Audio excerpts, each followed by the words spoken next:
অন্য আয়াতে বলছে ওয়াইজা কুরিআল কুরআন ফাসতামিউ লাহু ওয়া আনসিতু, শুনবা চুপ থাকবা। তার মানে কান খোলা রাখবা শোনার জন্য, মুখ বন্ধ রাখবা, বলতে পারবা না, মুখ বন্ধ। আর কান খোলা রাখবা আর তোমার নিয়ত থাকবে শোনা। তখন যায়া এই কোরআনের নূর এই কর্ণ হয়ে কলবের মধ্যে পড়বে।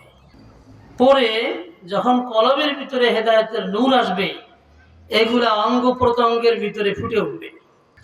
বুঝেন নাই? তার লাইনচ্যুত হয়ে গেলে সব বাতি বন্ধ হয়ে যাবে। এখন হবে কিনা বলেন? আর তারের মধ্য দিয়ে যখন বিদ্যুৎ সংযোগ থাকবে, আবার বাতিগুলো জ্বলে যাবে।